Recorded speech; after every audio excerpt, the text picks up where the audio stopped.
Salut à tous, on se retrouve ce soir pour l'épisode 2799 du Zap Image. On commence tout d'abord en revenant un an jour pour jour en arrière. Et Christian Atsu nous quittait il y a tout juste un an suite au tremblement de terre qui avait touché la Syrie et la Turquie. On pense fort à lui, on pense fort également à sa famille, on pense fort également à tous ceux qui ont perdu la vie lors de cette tragédie, bien sûr, lors de ce tremblement de terre. C'était il y a tout juste un an. On revient cette fois-ci 2 ans, jour pour jour en arrière. Le Sénégal remportait la Coupe d'Afrique des Nations pour la première fois de son histoire après une séance des tirs au but. On peut voir tous les joueurs, bien sûr, qui étaient heureux après l'arrêt d'Edouard Mendy et lors de cette séance des tirs au but. Donc c'était il y a 2 ans, jour pour jour, bien sûr, que le Sénégal remportait cette compète. Donc là, ils ne remporteront pas cette compète parce qu'ils ne sont pas qualifiés pour le dernier carré, les demi-finales qui auront lieu demain. On revient, les gars, sur ce qui s'est passé. J'en ai déjà parlé sur ma chaîne principale à midi. On va revenir sur ça parce que ça fait parler, bien sûr. Voilà, ce supporter du Rayo qui met un doigt quand même dans les fesses de Lucas Ocampos, qui allait faire une touche. Donc en gros, c'est un geste obscène de la part de ce supporter. La Liga va déposer une plainte tout simplement auprès du tribunal pour enfants par rapport à ce supporter qui fait ça. Parce que c'est vrai qu'on parle beaucoup de racisme, de discrimination, mais ça, les gars, c'est interdit de voir ça aussi, c'est fou. Si cela se produit, imaginez dans le football féminin, donc là c'est vrai que ça a un peu parlé, mais imaginez ça aurait été dans les filles, ça aurait beaucoup parlé. Pourquoi ça parlerait beaucoup si quelqu'un avait fait ça dans le football féminin et pas dans le football masculin? C'est interdit, les gars, donc je me suis retenu parce que j'ai 2 filles et j'espère que demain cela ne leur arrivera pas. J'espère aussi que la Liga prendra cela au sérieux comme elle prend le racisme au sérieux et qu'une telle bêtise ne ternira pas l'image des autres supporters qui se sont très bien comportés. Donc voilà ce qu'il a pu dire Lucas Ocampos par rapport à ça. Donc il s'est retenu de lui mettre en gros une gifle à ce supporter.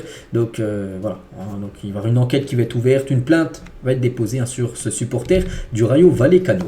À 9 jours du 8e de finale aller de Ligue des Champions face à la Real Sociedad, comment est le PSG? Donc la condition physique du PSG pose question tout simplement. N'oubliez pas que le match a lieu, c'est même plus dans 9 jours, c'est maintenant dans 8 jours. C'est mercredi prochain. Voilà, donc Paris court moins que ses adversaires. Bon, ça on l'a toujours su. C'est pas que cette saison, c'est les saisons précédentes. On sait que si on calcule le nombre de kilomètres parcourus par les joueurs, souvent l'équipe adverse court beaucoup plus que les joueurs du PSG.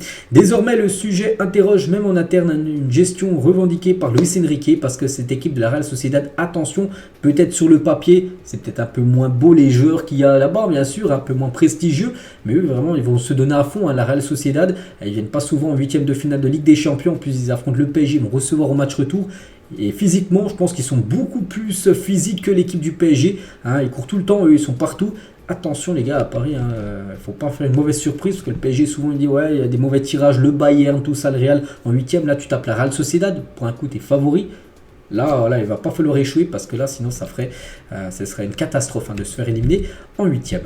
Al Nassr veut réunir Raphaël Varane et Cristiano Ronaldo au club. Bon, il y a déjà Cristiano Ronaldo du côté d'Al Nassr et maintenant l'objectif c'est de recruter Raphaël Varane l'été prochain. Pourquoi pas? Quand c'est tous les joueurs qui ont filé du côté de la Ligue saoudienne, pourquoi pas Varane en plus? Il joue pas tout le temps. Peut-être il va rejouer vu que Martinez est blessé pour les 2 prochains mois, le défenseur argentin.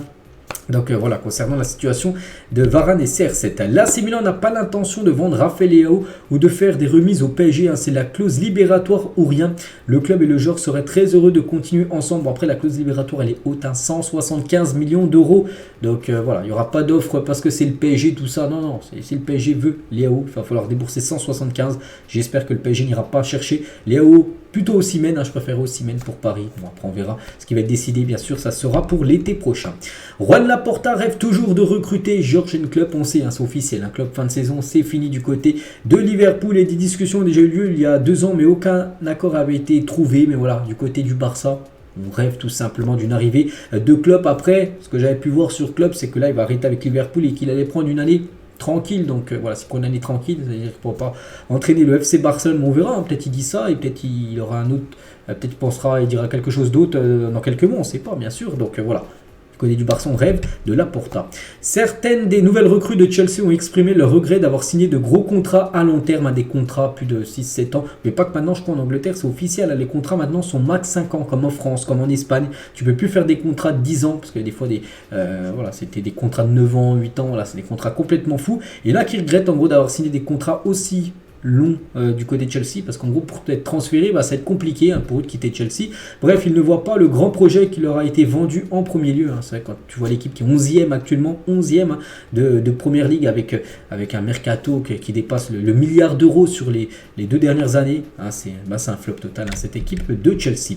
Fulham envisage de retenter la piste Ryan Cherki l'été prochain. Le joueur ne devrait pas prolonger du côté de Lyon. Fulham a tenté, lors du dernier mercato hivernal, ça s'est pas fait, et Fulham reviendra à la charge dès l'ouverture du mercato estival.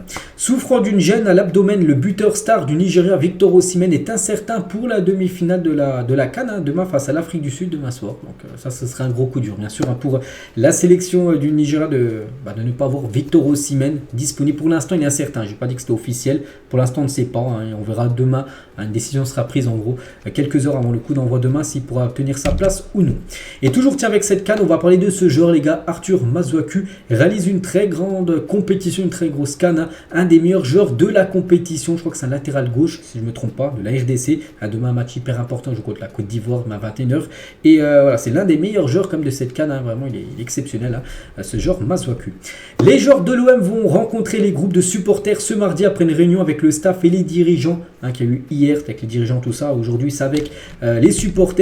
Eric Dimeco, les gars, il détruit cette équipe de l'Olympique de Marseille. Donc il a dit Dimeco, n'oubliez pas que Dimeco jouait à l'époque du côté de l'OM. 70 minutes pour avoir une occasion de but. Donc là il revient sur l'Olympico. Avant-hier, pas de combinaison avec des centres. Il a fallu voir rentrer Klose que tu as mis 5e dessous la semaine dernière pour avoir un mec capable de mettre des bons centres, des bonnes passes et créer quelque chose. Il y a tout qui ne va pas dans l'engagement. Lyon était meilleur techniquement. Tu as été au niveau de Lyon qui est une équipe moyenne. Tactiquement, l'entraîneur, il va falloir en parler à un moment donné quand il t'explique que ce n'est pas tactique mais que c'est dans l'engagement. Lui aussi, il se voile la face. Je suis désolé, mais quand tu joues en 4-3-3, ton problème de défense centrale n'est pas réglé parce que tu prends un but, mais tu as un gros problème offensif quand même. Aubameyang tout seul devant en pointe, cela ne marche pas.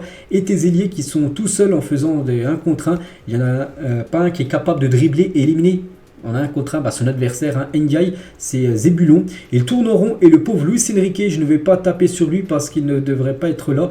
Et il est là à rendre service. Donc voilà le mot fort d'Eric Dimeco. Mais après, est-ce qu'il a tort? Je pense pas. Il a complètement raison parce que Marseille, là, ils ont pendu un match catastrophique du côté de Lyon dimanche soir. Et c'est vrai que c'est plutôt inquiétant du côté de Marseille parce que Marseille, normalement, c'est une équipe qui doit être au moins sur le podium chaque fin de saison. Bon, on n'est pas encore en fin de saison, mais les journées passent et la fin de saison arrive et pour l'instant ils sont loin des 3 premiers du podium pour se qualifier bien sûr pour la future LDC.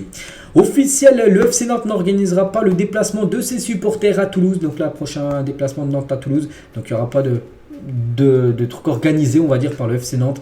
N'oubliez pas que Nantes et Toulouse, c'est la dernière affiche de la dernière Coupe de France où Toulouse a mis une correction, on se souvient, l'équipe du FC Nantes où il y avait eu du jeu 4-0 au bout de 20 minutes de jeu, souvenez-vous, c'était l'année dernière. Pochettino sous pression à Chelsea, protégé par le coût de son licenciement dépassant les 11 millions d'euros. C'est pour Chelsea, que j'ai dit, ils ont beaucoup recruté tout à l'heure, mais voilà, s'il venait à virer Pochettino, il faudrait lui débourser 11 millions d'euros d'indemnité de licenciement et ça fait cher. Cette somme pourrait mettre Chelsea en difficulté vis-à-vis des règles financières de la Première Ligue et du fair play financier. C'est pour ça que Chelsea, pour l'instant, en gros, il préfère encore attendre, même si les résultats sont pas bon du tout du côté des Blues de Chelsea. Donc voilà les gars ce qu'il y a à dire aujourd'hui. J'espère que ça vous a plu. On se retrouve demain mercredi bien sûr pour le prochain After Zap Image. À demain.